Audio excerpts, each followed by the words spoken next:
आदरणीय प्राचार्य महोदय, हमारे अतिथिगण और सम्मानीय शिक्षक गण, आप सभी को स्वतंत्रता दिवस की बहुत बहुत शुभकामनाएं। एक नारा लगाएंगे मेरे साथ सभी लोग। बोलिए भारत माता की जय, भारत माता की जय, भारत माता की जय। देखिए, आज जब हम आजादी की 75वीं वर्षगांठ मना रहे हैं तो निश्चित ही हमें ये याद होना चाहिए कि ये आजादी हमें किन परिस्थितियों में मिली और क्या हम उस आजादी का आज सदुपयोग कर पा रहे हैं या आजादी अभी अधूरी है, रावी की शपथ न पूरी है। तो मैं ये कहना चाहता हूं कि हमने जब इस स्वतंत्रता संग्राम की शुरुआत की सन 1857 की जो क्रांति हुई, जिसको कुछ लोगों ने विद्रोह का नाम दिया, मैं उसे आजादी का प्रथम संग्राम कहना चाहता हूं कि उनके मन में यह भाव था कि जब भारत आजाद होगा तो वह अन्न उगाना है हमें जो सबकी भूखे मिटा दे, जो सबकी प्यासे बुझा दे, वो जल बहाना है हमें जो कभी देखा था सपना दिल की हर धड़कन में, एक नया भारत बनाने का इरादा मन में। मगर हम देख रहे हैं आजकल कि जो भाव लेकर इस आजादी का संग्राम लड़ा गया था, क्रांतिकारियों के मन में जो देश प्रेम की जज्बा था और जिसके बलबूते कहीं कहीं पर वृक्ष की शाखाएं गिनती में कम पड़ गई थी, इतने लोगों ने फांसी दी और अपने फांसी के फंदे को गले लगाया। मगर हम आज की परिस्थिति में अपने अंदर मन में झांक कर देखें तो लगता है जिस उद्देश्य के लिए ये आजादी की लड़ाई लड़ी गई थी वो उद्देश्य पूरा नहीं हुआ है। अशिक्षा है, बेरोजगारी है, भ्रष्टाचार है, गरीबी है और एक दूसरी चीज जो सामने आई है वो है असमानता। एक तरफ हम देखते हैं हरित क्रांति के बलबूते आज हमने अन्न के इतने अधिक उत्पादन किए कि पूरे भंडार गृह कम पड़ गए।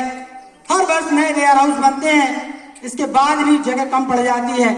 और दूसरी तरफ हम देखते हैं उड़ीसा, बिहार और पश्चिम बंगाल और अन्य राज्यों में भूख से मरते बिलखते बच्चों को। तो ये जो असमानता है ये सिद्ध करती है कि अभी स्वतंत्रता प्राप्त नहीं हुई। जब तक हर वस्तु जो रिसोर्स है पर्याप्त मात्रा में लोगों तक नहीं पहुंच पाएगा, हमारी आजादी अधूरी रहेगी।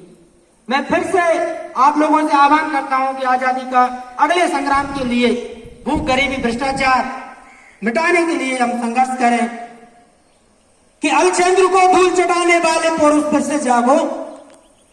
अलचंद्र को, अलचंद्र मतलब अलेक्जेंडर को जिसने हराया, सिकंदर पौरुष, अलचंद्र को धूल चटाने वाले पौरुष फिर से जागो।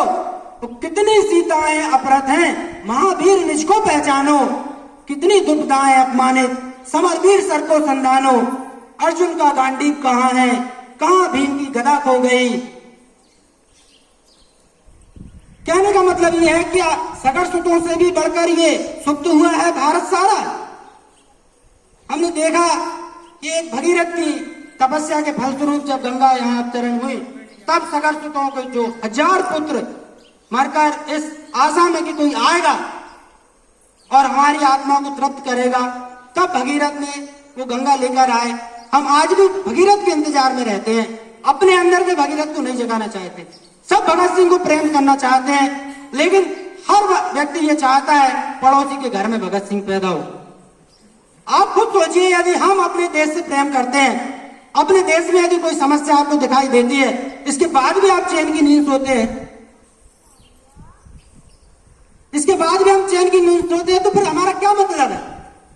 कई करोड़ पुत्रों की माता अब भी पीड़ित अपमानित है, जो जननी का दुख न मिटाए उन पूतों पर भी लानत है। लानत उनकी भरी जवानी पर जो सुख की नींद सो रहे, लानत है हम 150 करोड़ हैं फिर भी किसी के चरण धो रहे। हम अपने को ही पहचाने, मानव मन का निश्चय ठाने, पड़े हुए झूठे शिकार को सिंह नहीं जाते हैं खाने। सिंह शेर भूखा मर जाएगा लेकिन कभी मिमियाएगा नहीं। और भेड़ बकरी को आप कितना ही काजू किशमिश बादाम घास फूस खिला दो, उसके मुंह से हमेशा आवाज मिमियाने की निकलेगी। मैं जो सेल्फिश होता है, मेरा मेरा मेरा खुद का करता है, वो हमेशा बकरी की तरह, भेड़ की तरह उसका शिकार होता है। आप ध्यान रखिए, बलि शेर की क्यों नहीं चढ़ाई जाती, बकरी और मुर्गा मुर्गी की क्यों चढ़ाई जाती है? शेर की चढ़ाओ यदि चढ़ाना है। क्यों? क्योंकि जो मैं करता है उसकी बलि चढ़ाने में कोई बुराई नहीं है। जब तक आपके मन में देश के प्रति, एक हमारे आदरणीय कवि ने कहा कि जिसको न निज का न निज देश का अभिमान है, नर नहीं मेरा पशु है और मृतक समान है। यदि हमें अपने अंदर ये भाव जागृत नहीं होता, प्रखर राष्ट्रवाद की भावना नहीं आती, तो हम कहां पर रहेंगे एक बार सोचना पड़ेगा। केवल पेट भरने के लिए, केवल अपनी परिवार पालन करने के लिए यदि हम कुछ करते हैं तो ये एक तरह से धोखा है। आपको, हमको, सभी को, इस देश के प्रत्येक नागरिक को कुछ शक्तियां प्रदान की गई हैं संविधान के द्वारा। आजादी के बाद हमें कुछ शक्तियां मिली हुई है, सदुपयोग नहीं करते हम। हमारे राष्ट्रपति, पूर्व राष्ट्रपति स्वर्गीय कलाम साहब कहते थे कि यदि आपके अंदर शक्तियां भरपूर भरी हो और उनका 100% दोहन नहीं करते, तो इसका मतलब यह है कि आप कहीं ना कहीं अन्याय कर रहे हैं अपने साथ भी, अपने समाज और देश के साथ भी। यदि सोचने की बात आती है तो एक कहानी याद आती है कि एक भिखारी जो है सड़क के किनारे खड़ा था और मन में कुछ सोच रहा है। जब उससे पूछा गया भाई क्या सोच रहे हो, तो उन्होंने कहा 2 दिन से भूखा हूं, सोच रहा हूं कि सूखी रोटी के साथ नमक के साथ खा रहा हूं। तो वहां से गुजर रहे विद्वान ने कहा कि तू सोच ही रहा है, तेरी इतनी निकृष्ट सोच है, अबे सोच ही रहा है, उसके पैसे थोड़े लग रहे हैं। तो सोच के मैं 56 भोग का मिष्ठान खा रहा हूं, भोजन कर रहा हूं। हमारी सोच और हमारा कार्य यदि उत्कृष्टता नहीं ला सकते, हम अपना 100% नहीं दे सकते, तो व्यर्थ है, हम अपने आपके साथ अन्याय कर रहे हैं। पंडित गोपाल प्रसाद व्यास ने एक कविता लिखी जो हमारे अंदर भाव जागृत करती है कि वह खून का हो किस मतलब का जिसमें उबाल का नाम नहीं, वह खून का हो किस मतलब का सके देश के काम नहीं, वह खून का हो किस मतलब का जिसमें जीवन न रवानी है, जो परवश होकर बहता है वह खून नहीं है पानी है।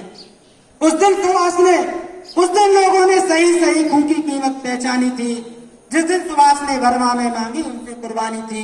बोले स्वतंत्रता की खातिर बलिदान तुम्हें करना होगा, तुम बहुत जी चुके हो जग में, अब आगे तुमको मरना होगा, अब आगे तुमको मरना हो। गई सभा में उथल पुथल, सीने में दिल न समाते थे, हम आते रणभई ओंकार सुनाई देते थे। फिर चाकू छुरी कटारी से वो रक्त अपना गिराते थे और उसी रक्त की स्याही से वो खूनी हस्ताक्षर करते जाते। बोले सुभाष आजादी का इतिहास कहीं काली स्याही लिख पाती है? अरे इसको लिखने के लिए खून की नदी बहाई जाती है। आजादी का संग्राम कहीं पैसों पर खेला जाता है, ये शीश कटाने का सौदा नंगे सर झेला जाता है। और इसके बाद जब उन्होंने कहा कि तुम मुझे खून दो, मैं तुम्हें आजादी दूंगा, ये भाव अंदर से जागृत। एक व्यक्ति जिसको ना अपने देश में उतना मान मिला ना सम्मान मिला, वो दूसरे देश जाता है। आज हम 100-200 किलोमीटर की यात्रा के लिए बड़े व्यथित हो जाते हैं, अरे वहां जाना पड़ेगा, क्या पता क्या समस्या होगी, क्या होगा क्या नहीं होगा। वो यहां से निकले, आईसीएस की परीक्षा पास करने के बाद उन्होंने देखा स्थिति बड़ी विकट है, बुरी स्थिति है, त्याग दिया पद और उसके बाद आजादी के संग्राम में कूद गए। त्रिपुरी में अधिवेशन हुआ कांग्रेस का, एक छत्र, मैं किसी की बुराई नहीं कर रहा हूं, लेकिन मैं कह सकता हूं कि एक छत्र उनको वोट मिले, जीतने के बाद देखा कि कुछ लोगों को नाराजगी हो गई, देश हित में पद छोड़ा, फॉरवर्ड ब्लॉक की स्थापना की। एक देश दूसरे देश, वो जर्मनी जिसका तानाशाह हिटलर, आज भी हिटलर का नाम दे दें तो दुनिया में आधे से ज्यादा देश के जो उनके राष्ट्रपति प्रधानमंत्री उनकी नींद उड़ जाती है यदि उनसे कह दें कि हिटलर जिंदा हो गया, आ रहा है अभी तुम्हारे। उस हिटलर ने कहा था कि यदि मैं किसी से इंस्पायर्ड हूं, मैं किसी से प्रेरित हूं, तो नेताजी सुभाष चंद्र बोस हैं। अरे जो युद्ध के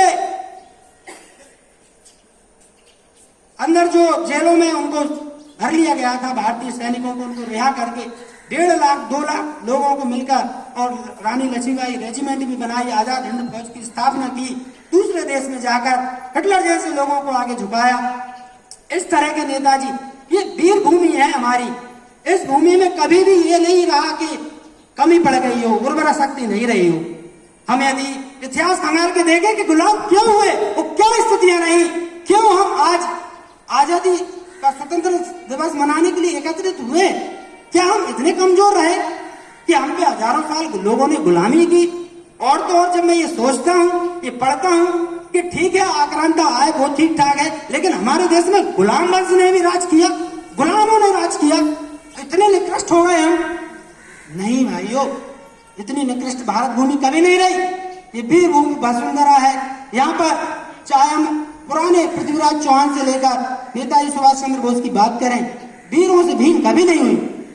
लेकिन कहीं ना कहीं हमारे अंदर से जब हम थोड़ा इतिहास खंगालते हैं तो पता चलता है कि बड़े बड़े किलों को जीतने के लिए जो षड्यंत्र रचे गए, उनमें कहीं ना कहीं जयचंद रूपी जो लोग थे, उन्होंने किले के दरवाजे अंदर से खोले गए। साथी, बाहर से हमें कोई हरा नहीं पाया। आप क्या समझते हैं? यदि पृथ्वीराज चौहान का इतिहास आप पढ़ के देखेंगे, 17 बार हराने के बाद, उसके बाद फिर धोखे से जयचंद के द्वारा गद्दारी करने के कारण पृथ्वीराज चौहान की हार हुई। इतिहास हमें क्या सिखाता है? इतिहास हमें यह सिखाता है कि जो गलतियां पृथ्वीराज चौहान ने की वो हमें नहीं करना है। लम्हों ने गलतियां की, सदियों ने सजा पाई, 75वीं वर्षगांठ मना रहे हैं। यदि यही हालात रहे, कभी धर्म के नाम पर, कभी जाति के नाम पर, कभी संप्रदाय के नाम पर, कभी राज्य के नाम पर, कभी भाषा के नाम पर हम लड़ते रहते, झगड़ते रहते। ये देखे तो सही, सीखे तो सही। इतिहास पढ़ाया किस लिए जाता है? इसलिए नहीं कि उन गलतियों को दोहराएं। इतिहास इसलिए पढ़ाया जाता है साथियों कि जो भूतकाल में हमने गलतियां की, जिनके कारण देश गुलाम हुआ, उन गलतियों को दोहराए ना, आपस में फूट ना हो, लड़ाई ना हो, मतभेद हो सकते हैं, कोई बुराई नहीं। ये हाथ की 5 उंगलियां भी बराबर नहीं, मतभेद हो सकते हैं, नॉर्मल बात। मनभेद नहीं होना चाहिए।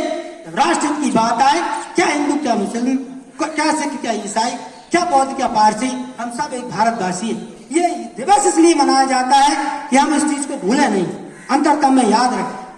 राष्ट्र आत्मा के नाम से विभूषित माखनलाल चतुर्वेदी की पंक्तियां मुझे याद आती हैं कि मन समर्पित, तन समर्पित और ये जीवन समर्पित, चाहता हूं देश की धरती तुझे कुछ और भी दूं, प्राण अर्पित, गान अर्पित, नीड़ का तरण तरण समर्पित, चाहता हूं देश की धरती तुझे कुछ और भी दूं, तुझे कुछ और भी दूं। माँ तुम्हारा ऋण बहुत है, मैं अंकिचन, फिर भी कर रहा हूं इतना निवेदन, थाल में लाऊं सजाकर भाल जब, कर दया स्वीकार लेना वह समर्पण। ये इस तरह के भाव होना चाहिए हमारे बच्चों के अंदर, हमारे शिक्षकों के अंदर, हमारे देश के हर नागरिक के अंदर। चाहे कुछ भी हो, राष्ट्र प्रेम का भाव रुकना नहीं चाहिए। मन में राष्ट्र प्रेम का जज्बा, पग में तूफानों की गति हो, राष्ट्र प्रेम का भाव न रुकता, आए जिस जिसमें दम हो, आए जिस जिसमें हिम्मत हो। धन्यवाद। जय